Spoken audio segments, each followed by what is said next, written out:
welcome to Team View with me, R. Simpson. Now, in this show, we're going to be looking at all the F1 teams and kind of I'm going to give my view of those teams to you. Now, the first team we're going to go for is Caterham F1. Ah, yes, the failure of a team, as I like to call them. Why? Because they've had plenty of chance to be a good team, but never taken it. You know, if you compare them to, say, Force India, you might just say they're crap.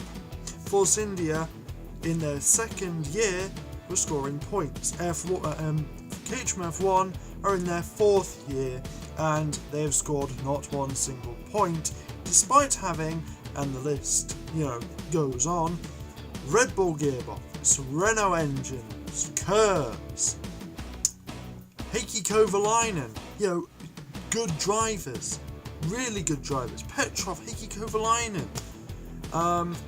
New upstarts like Charles Pic and Guido van der Garde.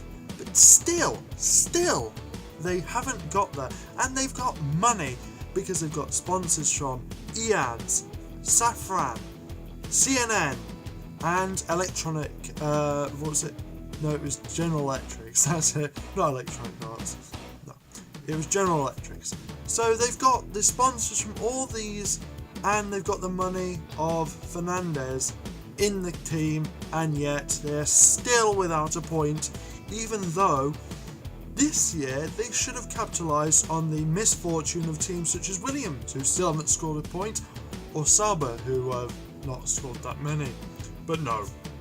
Even this year, when they seem to be doing, when all the teams aren't doing too well, they still haven't made it into that, golden area to get points. Even with Monaco, which is today's race, where Guido van der Garde managed to snatch a 15th, and at one point was in 6th in the run-up to the F1. This isn't the actual race, by the way. It's just qualifying, just to get that there. He wasn't 6th in the actual race. I mean, it's Guido van der Garde. They've got some pretty good test drivers in Heikki Kovalainen, Mark Winquay, I can't pronounce that, and Alexander Rossi, an American, a Chinese, and of course Kovalainen, who is the second Finnish awesome driver, as I like to say, because Raikkonen, of course, is the godfather of Finnish racing in F1, that is. Now, the thing is, if you look at the team, they've had plenty of chance. They've even had the bloody Lotus name. Team Lotus and Lotus F1, I think they're two names. Correct me if I'm wrong. But they've had plenty of chance to do it. Plenty of chance to go up there with the best.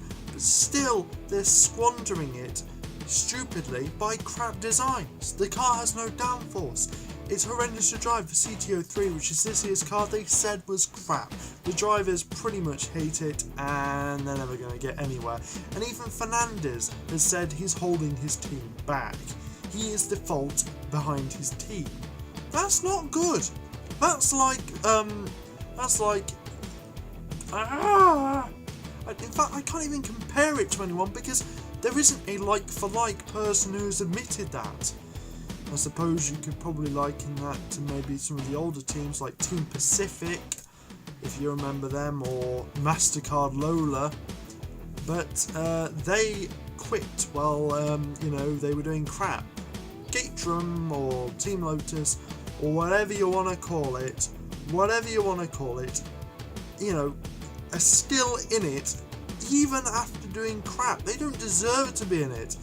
At least Marussia have the excuse of they don't have that much money to plough into it, and even Hispania had the same excuse, but Caterham don't. They have probably more money than Force India to put into the bloody F1, yet they seem to be doing crap. Now, I don't know whether that's because they're lazy arseholes or whether they just don't try enough. And granted, it's not an easy thing starting an F1 team, but if you're going to be a professional F1 team, you should at least be scoring points within maybe year 2 or 3. Granted, Force India was using a production chassis, as in we were using a chassis made by someone else in our first year, but we didn't score anything in our first year. Second year, where I think we used our own, where Force India used their own chassis, we actually scored points. And Caterham, have they scored any points? No. There we go. That's the end of that one. Waste of a team, really, aren't they? If you have, your own view on Caterham, or you want to prove me wrong, or you want to say something which I've missed, or you want to say be more factual, then please put it down below. And also, I will try and get a better place to do this by next week. A much sunnier place. I'm looking for that special place. Haven't found it yet, but I will do. I promise you that. What team am I going to do next week? Well, I'm going to go slightly higher up, and I'm going to focus on Williams' F1 team, the team which everyone wants to do well, but keep having patchy form, going in and out of the points, more times than Jack in the Box. I've been R. Simpson, and this has been Team View.